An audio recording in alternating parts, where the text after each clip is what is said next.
ఓం గం గణపతయే నమః. ఓం శ్రీ గురుభ్యో నమః. ఒకసారి అష్టావక్రుడిని జనక మహారాజు ప్రశ్నిస్తూ కర్మ అంటే ఏమిటి, కర్మబంధం నుండి విముక్తులం కావడానికి మనం ఏమి చేయాలి అని అడిగాడు.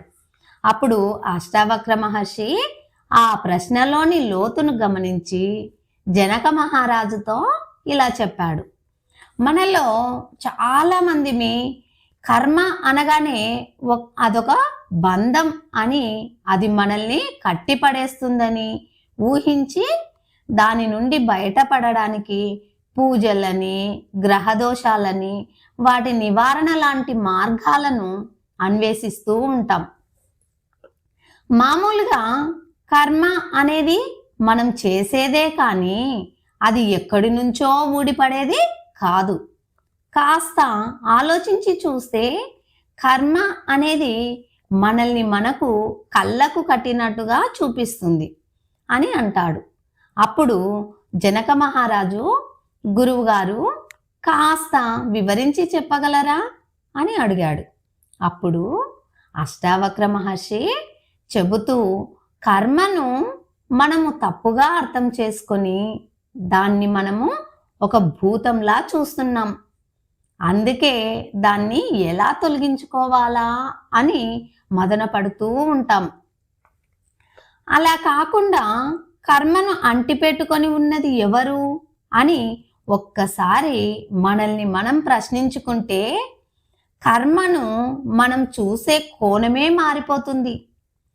కర్మను మనం అంటిపెట్టుకొని ఉన్నామే కానీ కర్మ అనేది మనల్ని అంటిపెట్టుకొని లేదు. కర్మ అంటే మనం చేసే పనులే. మనోవాక్కాయలు అనే త్రికరణములు అనగా మనస్సు, మాట, శరీరములతో మనం ఎప్పుడు ఏదో ఒక పని చేస్తూనే ఉంటాం. ఇలా చేసే కర్మలన్నీ కేవలం చలనాత్మకాలే కాబట్టి వాటిని పట్టించుకోకపోతే కర్మఫలం అనేది మనకు అంటదు అని చెబుతాడు. అప్పుడు జనక మహారాజు మళ్ళీ ఇలా అడుగుతాడు, కర్మలు కేవలం చలనాత్మకాలే అయినప్పుడు వాటి ఫలితాలను అనుభవించడానికి మనిషి మళ్ళీ మళ్ళీ జన్మలెత్తుతాడని శాస్త్రం చెబుతుంది. మరి ఇది ఎలా సాధ్యం అని అడుగుతాడు. అప్పుడు అష్టావక్రుడు జనకుడి ప్రశ్నకు సంతోషించి ఇలా చెబుతాడు, కేవలం కర్తృత్వ బుద్ధి వల్ల మాత్రమే ఇలా జరుగుతుంది. ఈ పని నేను చేస్తున్నానని ఒక కర్తృత్వ బుద్ధి, దీనివల్ల ఈ ఫలితం పొందాలని ఒక భోక్తృత్వ బుద్ధి పెట్టుకోవడం వలన మన మనసులో అదొక వాసనా రూపంగా ఉండిపోతుంది. ఇలా పేరుకుపోయిన వాసనలనే సంచితము అంటారు. ఇందులో నుంచి కొంత కర్మ తీసుకొని ఆ కర్మ వల్లనే మళ్ళీ జన్మమెత్తుతాం. దానికే ప్రారబ్ధం అని పేరు. అలాగే ఈ జన్మలో ఒక పక్క ప్రారబ్ధ కర్మను అనుభవిస్తూనే మరో ప్రక్క మరల కర్మలను ఆచరిస్తూ ఉంటాము. ఆచరించిన కర్మ మళ్ళీ మన సంచిత కర్మకు చేరుతుంది. దీనికి ఆగామి అని పేరు. ఇలా ఈ చక్రం తిరుగుతూనే ఉంటుందని చెబుతారు. అప్పుడు జనకుడు నెమ్మదిగా తల ఊపుతూ మళ్ళీ ఇలా అడుగుతాడు, ఇలా కర్మ విషవలయంలో చిక్కిన మనకు బయటపడే మార్గం లేదా స్వామి?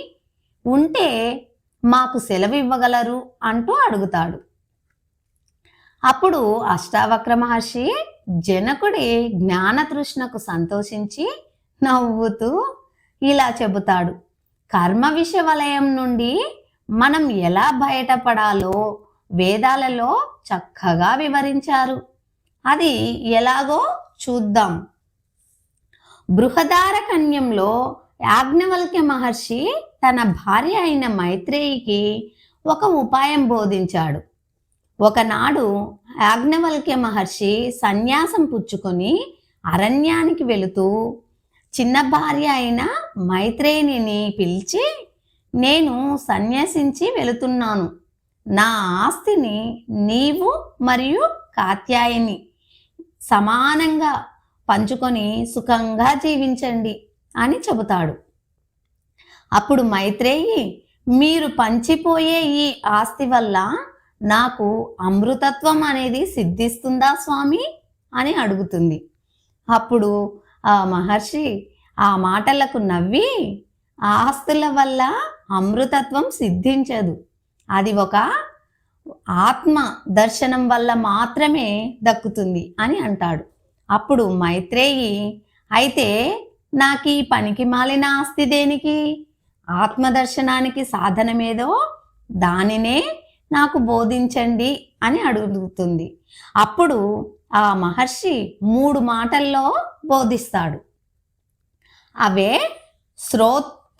శ్రోతవ్యో, మంతవ్యో, నిధిధ్యాసితవ్య.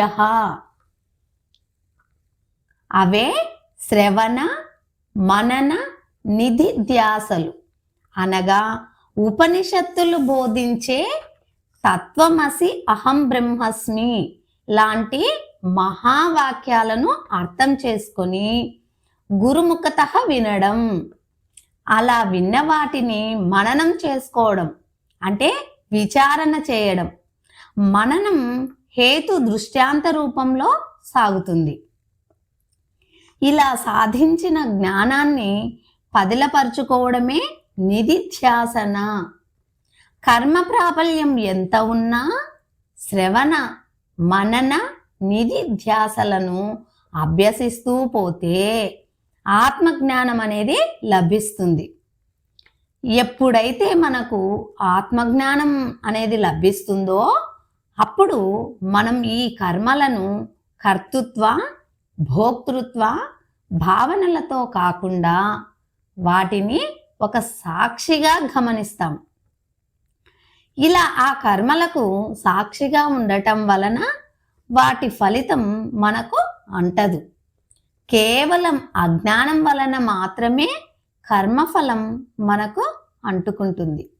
అందుకే గీతలో కూడా ఆ శ్రీకృష్ణ భగవానుడు కర్మను చేయడం వరకు మాత్రమే మనకు అధికారం ఉంటుంది, వాటి ఫలితాలను నిర్ణయించడంలో మనకు ఎటువంటి అధికారం లేదు. అందుకే కర్మఫలాన్ని ఆ భగవంతుడికి అర్పించి కర్మను ఆచరించాలి అని చెబుతాడు. అందుకు జనక మహారాజు తన సందేహాలు అన్నీ తీర్చినందుకు అష్టావక్ర మహర్షికి సంతోషంగా నమస్కరిస్తాడు. కథలో చెప్పినట్టుగా ప్రారబ్ధ కర్మ అనేది ప్రయోగించిన బాణం లాంటిది. మంచో చెడో దాని ఫలితము అది ఇవ్వవలసిందే. కానీ ఇప్పుడు మనం చేసే కర్మ ఎక్కుపెట్టిన బాణం లాంటిది. దాన్ని విడవడం లేదా ముడవడం మన చేతిలోనే ఉంది. అందుకే మంచి చెడ్డలు బాగా విమర్శించి కర్మను ఆచరించాలి. మా ఆధ్యాత్మిక వీడియోలను ఆదరిస్తున్న సాధకులకు మాదొక చిన్న విన్నపం. ఈ వీడియో మీకు ఎలా అనిపించిందో కామెంట్ చేయగలరు. నచ్చితే లైక్ చేసి షేర్ చేయగలరు. జై శ్రీరామ్.